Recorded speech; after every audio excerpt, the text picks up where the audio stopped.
지난번 13장 1절부터 이제 4절까지 했죠. 5절까지. 또 6절. 또 레바논에서부터 미스르본 마인까지 산지의 모든 주민곳 모든 시돈 사람의 땅이라. 내가 그들을 이스라엘 자손 앞에서 쫓아내리니 너는 내가 명령한 대로 그 땅을 이스라엘에게 분배하여 기업이 되게 하되 너는 이 땅을 아홉 지파와 므낫세 반지파에게 나누어 기업이 되게 하라 하셨더라. 자, 이 땅을 나누는 이유가 구약에선 부동산을 줬어요. 땅이라는 부동산을.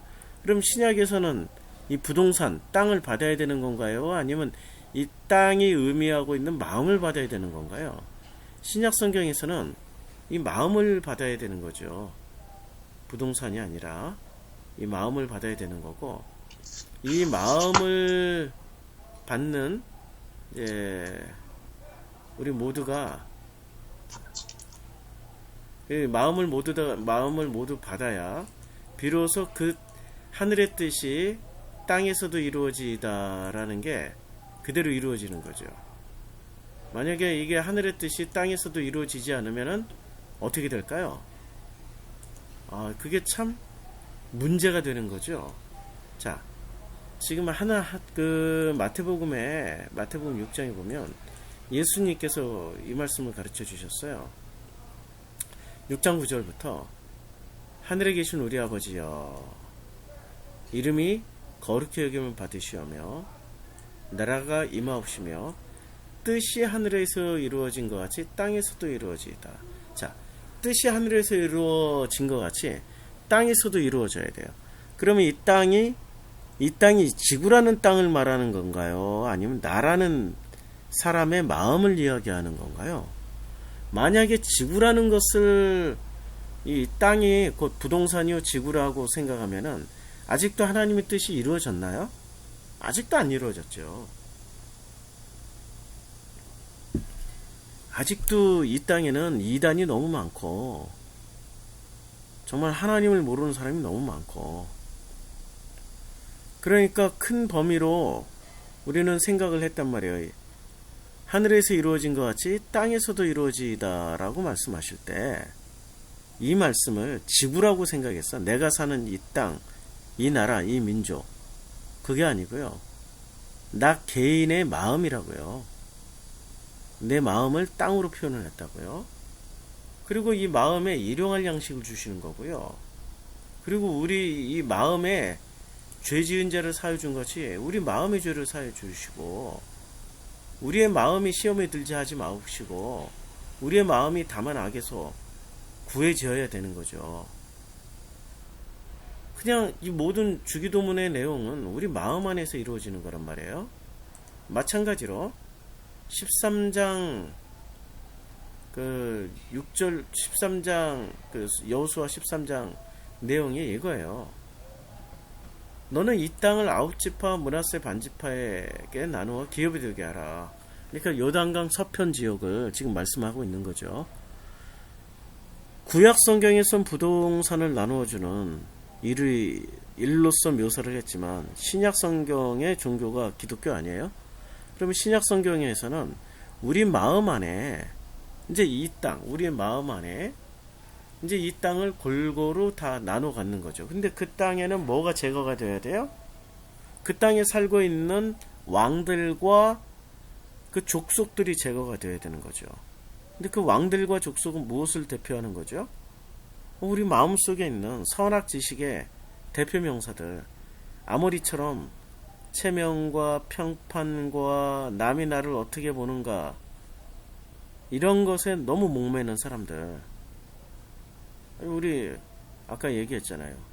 아까도 우리 나눔 시간에 아빠가 딸에게 뭐를 못 먹게 해. 살찐다고.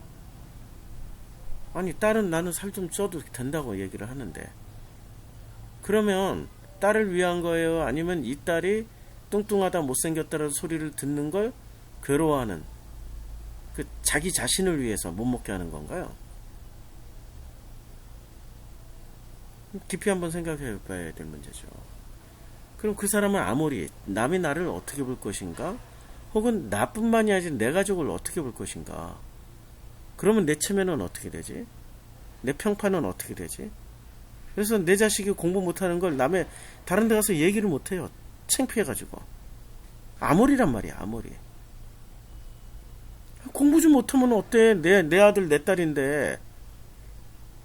공부 좀 못하면 어떠냐고. 좀 못생겼으면 어때? 좀 뚱뚱하면 어때? 아무리 하나가 제거가 안 되니까 행복하게 살 수 있는 가족이 금이 가기 시작하는 거죠. 왜 남을 생각하면서 사냐고. 왜 남의 눈을 의식하면서 사냐고. 그래서 이 땅을 분배하기 전에 어떤 일이 벌어져요? 분배하여 기업이 되게 하되 이전에 12장까지 모든 왕들이 다 진멸당한 왕들 이름이 나오지 않습니까? 31명. 31명의 왕이 진멸당해야 되는 거예요. 그래야 그 땅이 누구 땅이 돼요? 그 땅이 비로소 이스라엘 사람들의 땅이 되는 것처럼 곧 그 땅이 내 마음이 되는 거죠. 자, 9절부터 또 보세요. 이제 기업이 되게 하라 해놓고, 자, 9절부터 아르논 골짜기에 가에 있는 아로엘부터 골짜기 가운데 있는 성읍과 디본까지 이르는 메드바 온 평지와 헤스본에서 다스리던 아모리 족속의 왕 시온의 모든 성읍 곧 암몬 자손의 경계까지와 이런 그 모든 땅들을 이렇게 모든 땅들을 주되 다만 바산왕 옥에 온 나라라 모세가 이 땅의 사람 쳐서 쫓아냈어도 아직까지 그술 족속과 마아가 족속은 이스라엘 자손이 쫓아내지 아니하였으므로 그술과 마아가시 오늘까지 이스라엘 가운데서 거주하니라. 다 쫓아내야 되는데 못 쫓아낸 거야. 그러면 어떻게 되겠어요? 반은 하나님의 형상이고 반은 지금 선악지식의 형상으로 살아가게 되는 이상한 모양새가 되는 거죠. 이상한 모양새로. 자, 그래서 결국에는 그 땅이 어떻게 됩니까? 바벨론과 아시리아에 의해서 진멸당해요. 진멸당하고 그 땅에 살고 있는 사람들은 아시리아와 바벨론으로 끌려갑니다. 그러다 다시 돌아오게 되잖아요. 13장 14절 보니까 오직 레위 지파에게는 여호수아가 기업으로 준 것이 없었으니 이는 그에게 말씀하신 것 같이 이스라엘의 하나님 여호와께 드리는 화제물이 그들의 기업이 되었습니다. 그러니까 그 레위는 땅이라는 그 부동산을 받지 못한 거예요. 지금으로 치면 그 마음이 그 하나님의 마음으로 이렇게 바뀌어가는 어떤 방식이 좀 다른 거죠. 그래서 뭐로 하나님의 마음을 알아가고 하나님의 마음과 그 공감하는 마음으로 그 방식이 그렇게 바뀌었냐면 방식을 다르게 주셨냐면 이스라엘의 하나님 여호와께 드리는 화제물 불로 태워서 그들의 기업이 화제물이 또 불로 태우는 제사인가 갑자기 제가 헷갈리는데 이게 불화자인지 아니면 화목할 화자인지 헷갈려서 말씀드리는 거예요. 더 읽다가 보자고요. 모세가 르벤 자손의 지파에게 그들의 자손을 번제죠. 이렇게 불로 태우는 그래서 자신들의 마음을 어떻게 해야 된다고요? 그냥 태우는 거야. 끝까지. 이게 레위 족속들이 그러니까 일반 지파하고 레위 족속 확실히 달라요. 일반 지파는 그 땅을 물려받는 거고 레위 족속은 그 마음을 끝까지 불로 태워. 살아 생전에는 불타는 마음이야. 레위가 되는 게 쉽지는 않죠. 자, 그래서 르벤 자손의 지파에게 그들의 가족을 따라 기업을 주었으니 그 다음에 그들의 지역은 아르논 골짜기와 뭐 이렇게 쭉 다 소개하고 있습니다. 이건 지리 공부해야 되는 거지.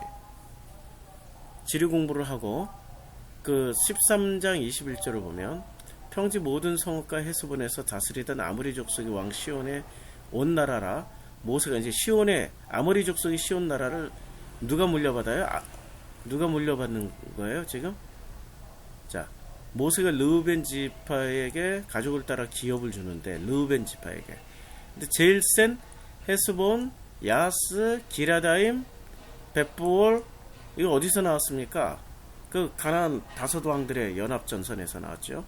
그리고 헤스본에서 다스리던 아모리 족속, 이렇게 제일 센 그 아모리 족속이 땅을 주는 거예요. 이스라엘 자손이 그들을 살려가는 중에 볼의 아들 점술과 발람도 칼날로 죽였더라. 르우벤, 이제 이런 그 제일 센 땅을 주는 거예요. 그리고 르우벤 자손의 경계는, 르우벤에게는 요단강과 그 강가라 이상은 르우벤 자손의 기업으로 그 가족들을 받은 성읍과 주변 마을들이다. 이제 모세가 갓지파 땅을 주는데 야셀 길르앗 모든 성읍과 암몬 자손의 땅 절반 곧 라빠 앞에 아로엘과 헤스본에서 라만 미스베인 부도닌까지 마하나임에서 드빌 지역과 골짜기에 있는 베타랑과 벳님을 알아.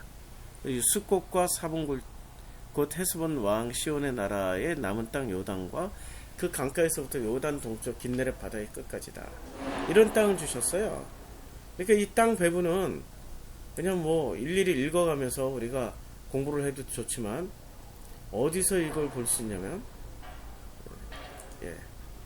이스라엘의 12지파 땅 배분, 땅 배분 지도 보면 여기 아주 자세히 나와 있어요. 땅 분배 지도에 여기 아주 자세히 나와 있죠. 이스라엘의 12지파 땅 분배 지도. 그러니까 이것만 보면 되는 거야, 이거. 근데 이 지명을 나누는 어떤 의미가 있냐는 거죠. 누가 야모리 족속을 땅이 차지했냐. 그러니까 누가 그 체면을 누르고 앉았냐 이거지. 근데 아모리 족속을 땅 제일 많이 누르고 있는 족속이 유다 족속이에요. 그러니까 우리는 유다 족속은 아모리 족속을 누르고 사는 거야. 이렇게 유다 족속처럼 산다라는 건 체면과 평판과 남이 나를 어떻게 보는가가 중요한 게 아니라 주님만 바라보고 살으란 얘기예요. 유다 족속. 지금 이런 얘기야, 지금. 여기에 르우벤 지파, 갓 지파, 이런 그 지파들에게 땅을 나눠주는 이야기는. 그러니까 33절에 보니까 오직 레위 지파에게는 모세가 기업을 주지 않니 땅을 안 줬어요.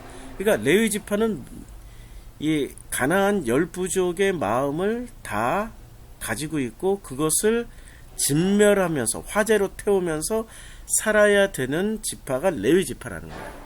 땅을 주지 않았다라는 것. 그러니까 뭐 땅을 주지 않았지만 모든 땅에서 살고 있잖아요. 그런데 유다 지파가 아모리 땅의 대부분을 차지했다라는 것은 유다 지파는 아모리처럼 사람을 보고 사람에 의해서 사람을 위해서 사는 게 아니라 사람에 의한 사람을 위한 사람의 어떤 그 평판이나 체면을 생각하고 사는 게 아니라 그냥 하나님만 바라보고 살라는 거야. 그래서 유다 지파에서 결국에는 제일 센 아모리의 땅을 차지했으니까 결국 유다 지파에서 예수가 오시는 거 아니에요. 그게 기업이잖아.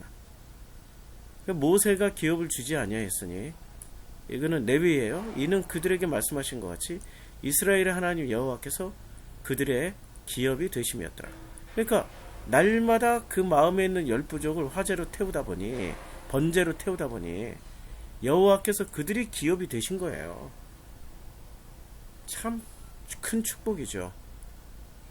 13장은 이런 내용입니다. 이해가 되셨죠? 앞으로 계속 땅 나눠주는 장면이 나와요. 14장부터. 근데 전체 큰 틀은 이렇게 이해하시면 돼요. 자, 충분히 이해했을 걸로 생각하고 기도하겠습니다. 아버지 하나님, 각자 깔고 앉은 땅에 어떤 족속은 아모리를 중심으로, 어떤 족속은 아모리와 시위 족속과 또 어떤 족속은 여부스 중심으로 아모리가 섞여 있는 이런 그 골고루 섞여 있는 땅을 받거나 한 족속만 있는 땅을 받은 그런 지파들이 있습니다. 이제 그 의미를 충분히 알 수 있게 허락해 주심을 감사드립니다. 그러나 레위 지파에게는 가나안 10부족이 살던 땅에 골고루 흩어져서 살게 되어 있습니다. 그리고 그들에게는 땅을 주지 않았고 10부족이 살고 있던 그 땅에 골고루 흩어졌던 그 의미는 우리 마음 가운데, 레위들의 마음 가운데 열부족이 있었고, 날마다 그걸 번제로 태워 바치는 것이 하나님의 기업을 받는 길이었던 겁니다. 이제 우리도 레위처럼 아버지께서 우리를 산재물로 태워주실 때마다 내 안에 열부족이 진멸당하고 있는 거구나, 감사하네, 고맙습니다 라는 고백을 할 수 있도록 축복하여 주시옵소서. 예수님의 이름으로 기도드렸습니다. 아멘.